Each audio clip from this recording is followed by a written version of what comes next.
I'll get a warm round of applause for his friend Sam.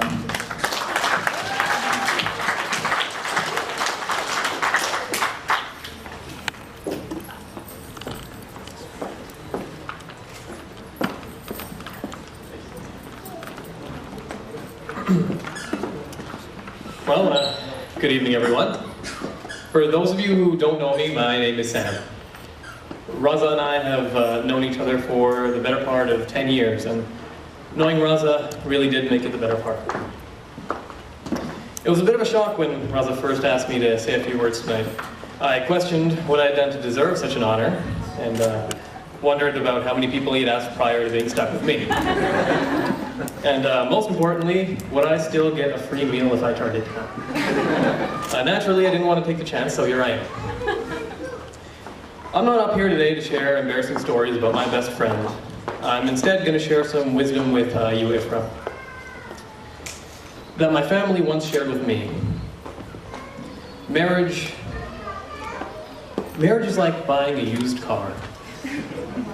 You have this ideal car in your head that you've always wanted, and when you finally find it, it starts out fine. It's in great condition, low kilometers, it looks great. Sure, it has a little bit of rust, but that'll buff right out. Your heart is pounding, and you sign the papers, hand over the cash, and you drive it over to your mechanic to get inspected. And you probably should have gotten it inspected first, but oh well, what's the worst that could happen, right? Well, then the mechanic sighs, and he shakes his head, and you've already signed the papers, so it's kind of too late to back out now. And ladies and gentlemen, today I am that mechanic. And now that it's too late for Ifra to back out, it's time to be honest. I went back and forth on what I wanted to bring up today, and I thought about talking about his flat feet, and his rosy-cheeked skin condition, or one of his many other medical ailments, but I landed on something that I think Ifra and all of you should, well, really deserve to know.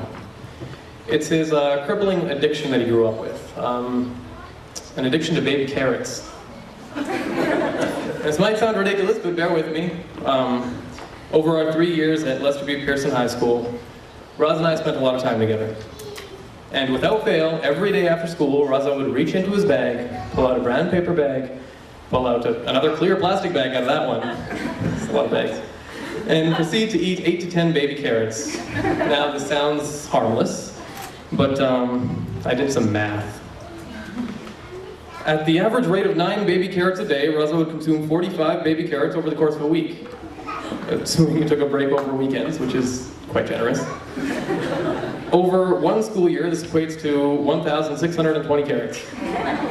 Now, realistically, someone who eats 9 carrots a day for 9 months straight over the school year isn't just going to stop when the school year ends.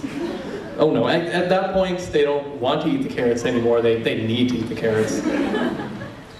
So over the course of the year, we're looking at 2,160 carrots, which rounds off a staggering 6,480 carrots over the course of high school. 6,480 carrots. Do you know, Ifra, how much a bag of baby carrots costs these days? Now, I'm not an engineer, but it's not cheap.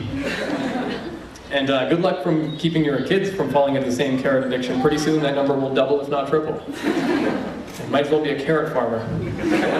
Let's not forget that even after all those carrots, he still needed LASIK. Now, no doubt this sounds kind of ridiculous,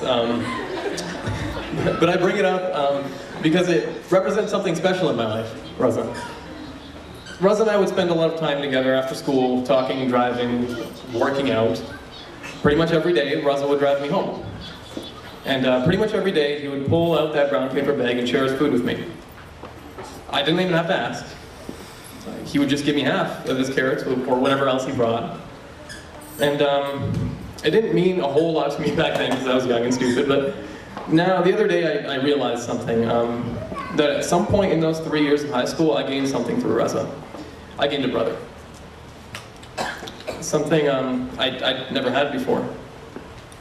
I don't think Raza ever realized it, but through such a small gesture, he changed my life. Through the sharing of his food, driving me home even when I didn't need it, and listening to me when I was going through some trouble. So I don't have a glass right now, I should have brought one, but I want to take this moment to raise our glasses and make a toast to all of the other lives in here tonight that have been changed by the small things Raza does, without him even knowing. And to the beautiful woman sitting next to him today who will soon change his. To Raza and Ifra.